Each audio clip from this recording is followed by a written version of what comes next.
Hello everyone and welcome to this new video. Today on this channel I'm the Real Wallaby and we are going to have a look at Delta Force. Another amazing gameplay video with the tank and the tank destroyer and other things. Well, let's have a look. We are on one of my favorite maps, Ascension, which it kind of reminds me of Caspian Border from Battlefield 3 and Battlefield 4. Now, you might be wondering like, how? It doesn't even look like Caspian Border. Yeah, it doesn't look like it. But the layout kind of reminds me of it. It has like the choke points with the kind of like little mountain, and then there's some more spread out flags, kind of like Caspian Border. Yeah. I mean, I'm pretty sure I'm the only one who thinks that way, but it's fine. So we are in the MBT now, main battle tank, M1A4 Abrams, and we are capturing objective Foxtrot. It's a very important objective to capture on this map. It gives you an IFV for your team. For the other team, the enemy team, they have to capture Alpha in order to get an IFV for their team, which is usually what's going to happen first thing in the game. So on this map, there's going to be, at best, one main battle tank, one IFV, one tank destroyer, a bunch of quads, assault vehicles, and stuff like that. And there's also going to be an attack helicopter for each team and a scout helicopter. I believe the attack helicopter is available for both teams, while the scout helicopter is available for the team that captures Charlie 1, I think, but I'm not too sure. I'm not an expert.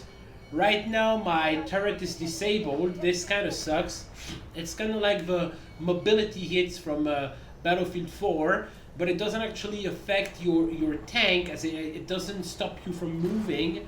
However, it stops you from turning your turret as quickly as you normally would. You don't want that to happen. It's gonna happen every time you get shot by a lock-on missile. So a lock-on missile could be anything like a guided missile from a helicopter or a javelin or something like that. If you get hit by some kind of lock-on missile, you'll get a turret mobility hit, and that can very well suck for you, because when that happens, well, you are basically a sitting duck.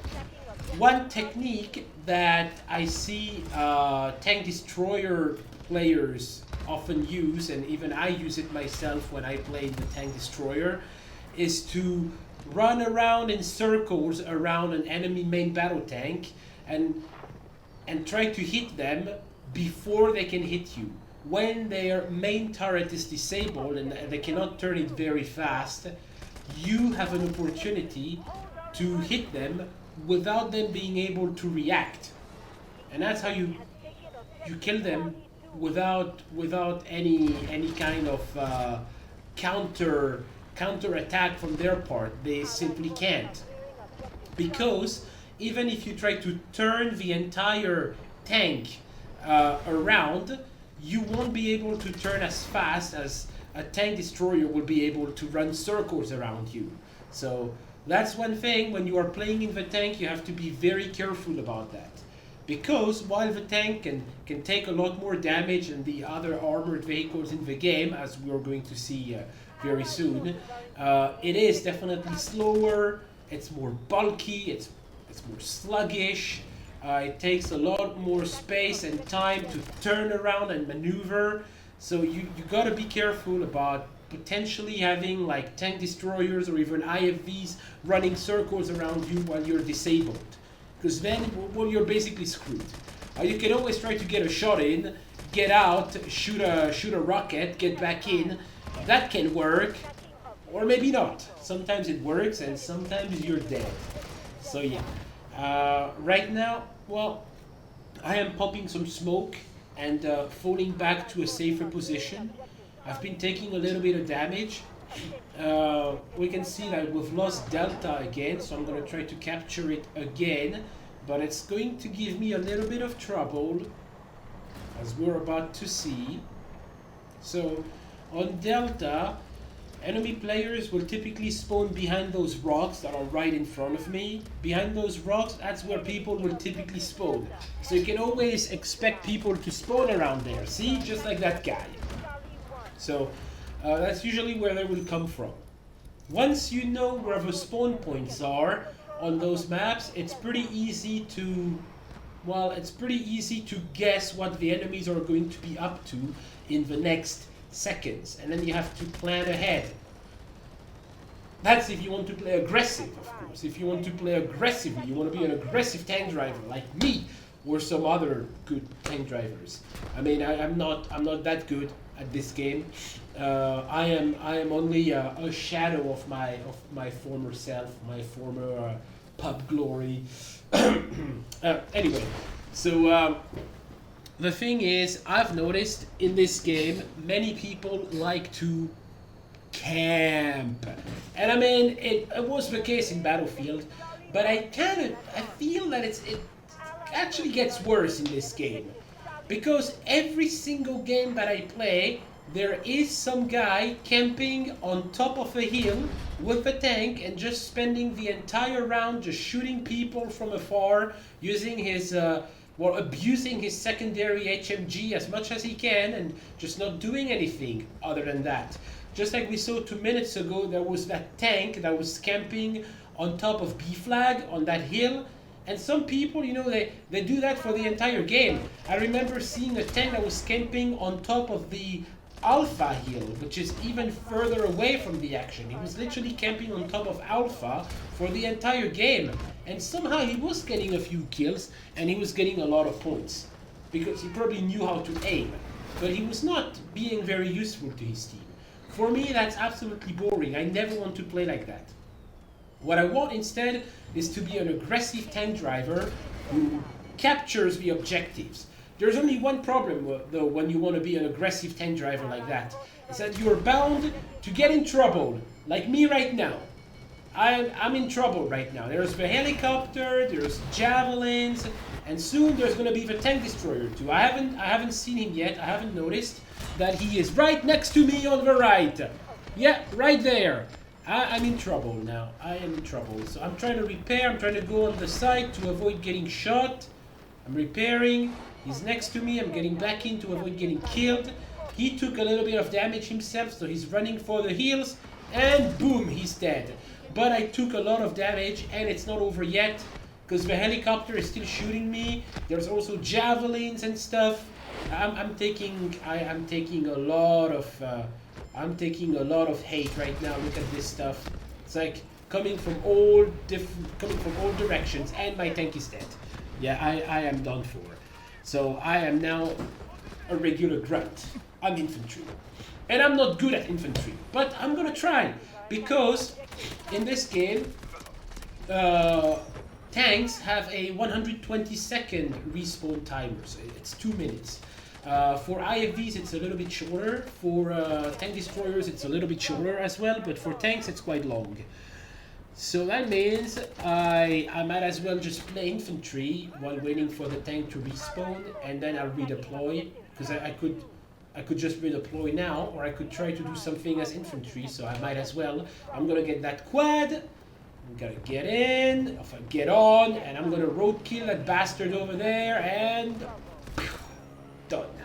And now I'm gonna try to capture objective Delta on my own as an infantry player. Can you believe that? Lord Wallaby playing infantry. Oh my god. Something that I wouldn't have believed myself if I had been told that a few seconds ago. Let's see. I know that people are probably going to spawn on the left there behind the rocks that I talked about previously. And guess what? Exactly right. Who could have guessed? So that's one down. I've got my Desert Eagle out, but I suck with it. I'm going to reload. Oh my god, there's many people coming.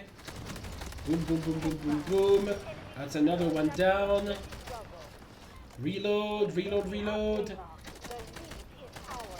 Another one down. Another one down. Another one down. And I'm dead. Okay, I shouldn't have peeked while I was reloading. But for someone who doesn't play infantry, it's not too bad. So we are now in the selection menu again, and the tank is gone. I took a little bit too long, and someone else took the tank and snatched it from good old Lord Wallaby. So now I have to play in the tank destroyer. And that's great actually, because we can see some tank destroyer gameplay also today. Isn't that amazing? Tank destroyer? What is that Pokemon, you're asking? What is it? What is the tank destroyer? I mean, if you remember from the good old days of Battlefield 3, Armored Kill, there was something called the tank destroyer, which was like, you know, it was like if a tank and an IFV had a baby together. It's basically like an IFV body with the speed of an IFV, the maneuverability of an IFV, and also the shit armor of an IFV with a tank cannon. Nice. Well, this is different. It's not the same thing. So the tank destroyer in Delta Force is more like it's more like a Jeep and an IFV having a baby together, and that thing inherited some of the armor from the IFV, but not too much, just a little bit. So the FSV wheel tank destroyer is a little bit better armored than a regular Jeep, but not that much. And it's basically, well, in terms of offensive abilities, it's basically an IFV. So we got an autocannon, which I'm using right now, and we got a heavy machine gun. We also have some smoke canisters, and we have the ability to self-repair, which we could also use active protection, which is quite overpowered in this game. I'm going to talk about it in a minute, but I don't like to use it personally. That's just my choice. So you can choose between two main guns. You have the autocannon, which I'm using, or the howitzer. I like the autocannon because it has some splash damage. The splash damage radius is not as good as the HE autocannon from the IFV, or the HE shell from the MBT, or even the AP shell from the MBT, but there is at least a small splash damage radius. So it works. It works. Personally, I like it better than the howitzer. Though, you do have to aim quite well, like not like me right now, obviously. Otherwise, you can always use your HMG or LMG, depends on what you choose for the secondary. Then for your third gadget, you can choose between different kinds of smoke canisters. There's like smoke screen, there's regular smoke, there's anti-lock-on smoke, whatever it's called, I forgot. And then for your fourth and last gadget, you can choose between the self-repair ability or active protection. Now, active protection is just like active protection from Battlefield 4, but better, because you are basically invulnerable to damage for 7 seconds.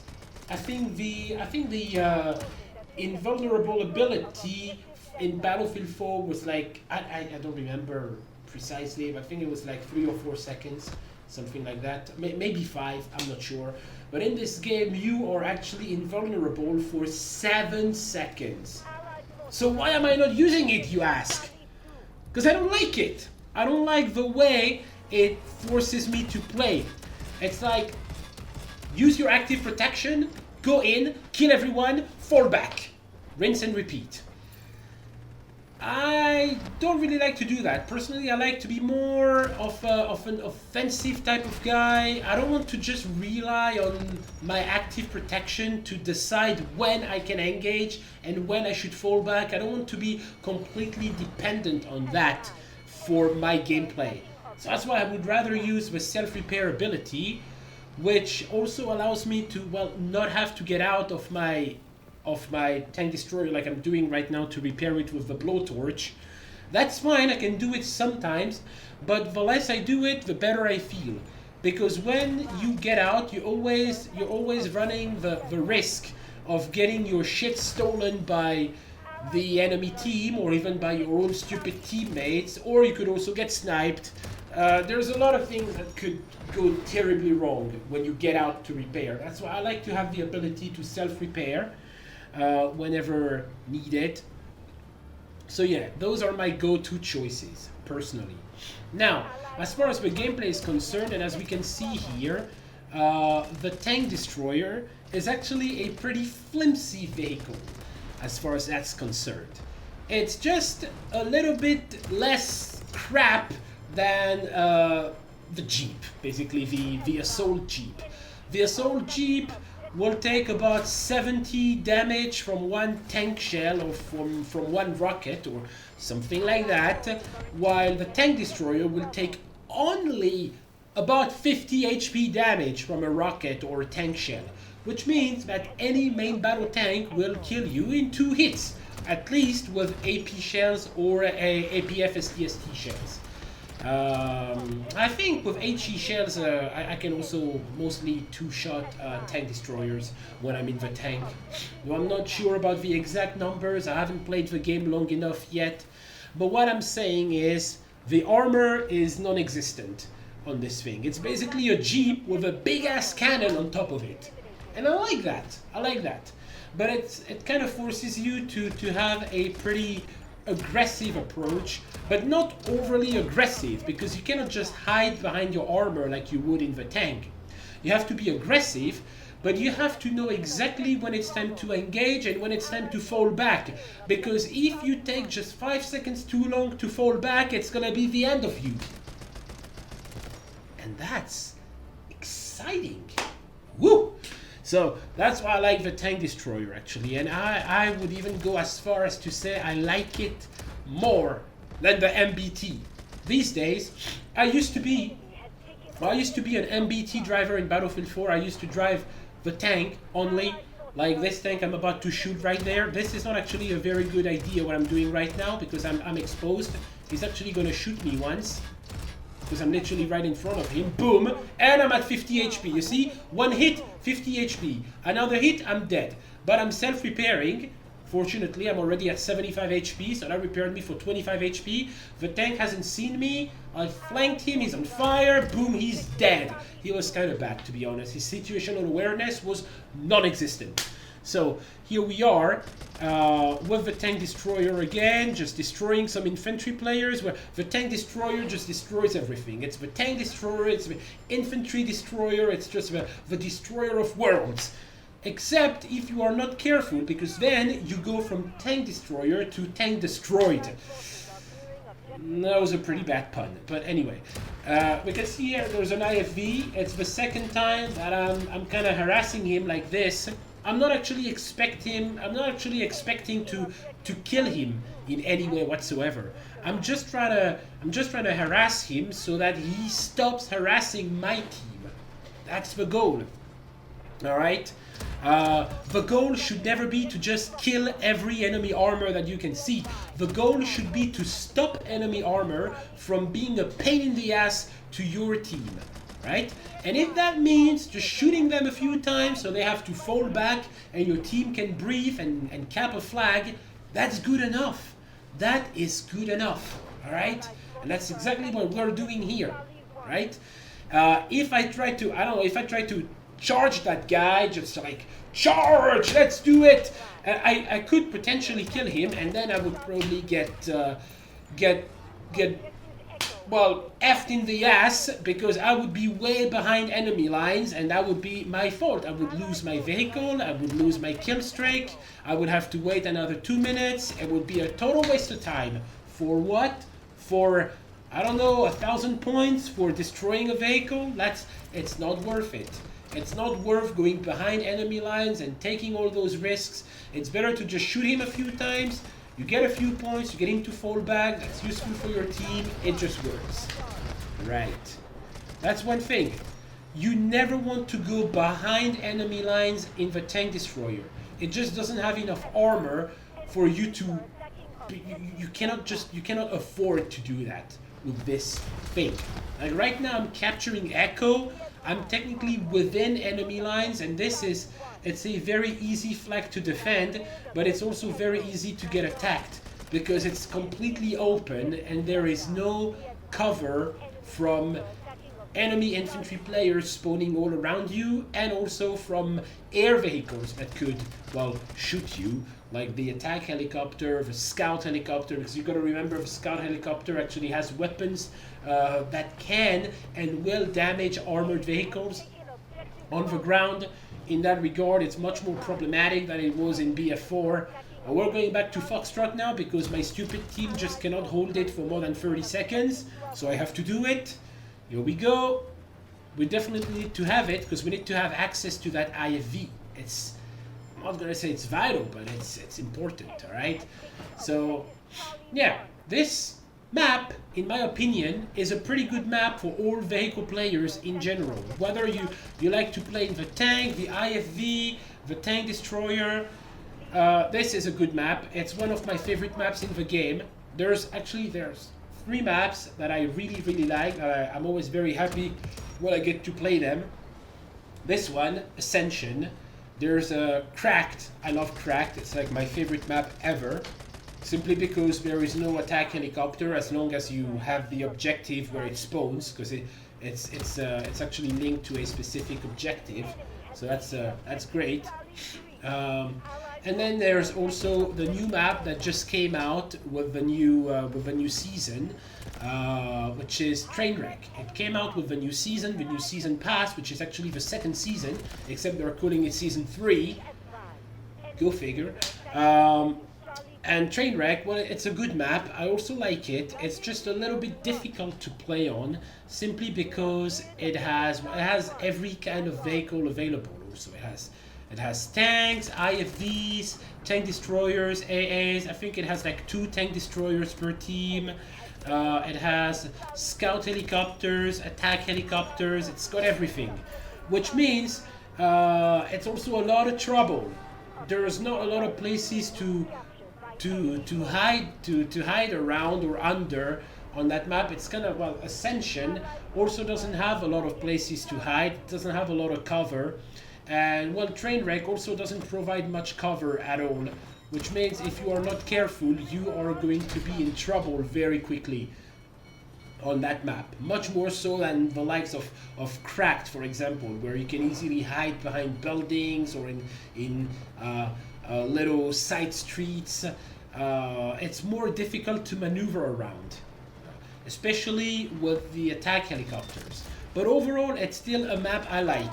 If you can have a good chopper pilot on your team or a good AA driver on your team, you should mostly be fine on Trainwreck, and you can have a good time, right? Then we also have Trenches. I don't like that map.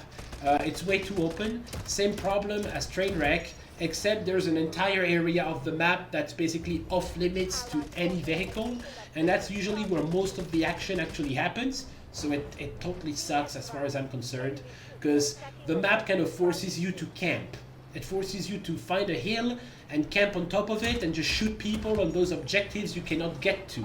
Otherwise, you have other objectives that you can actually get to, but they are so far away from the rest of the action that basically nothing happens there. So it's just not a good map design in my opinion. Then you have Threshold, which is a good enough map, but you only have like 1 AA and 1 tank destroyer. So if you want to play the tank destroyer, it's a very decent map. But that's about it. And then you have Shafted and Knife's Edge, which are both like infantry only maps. So that's not for me. Now,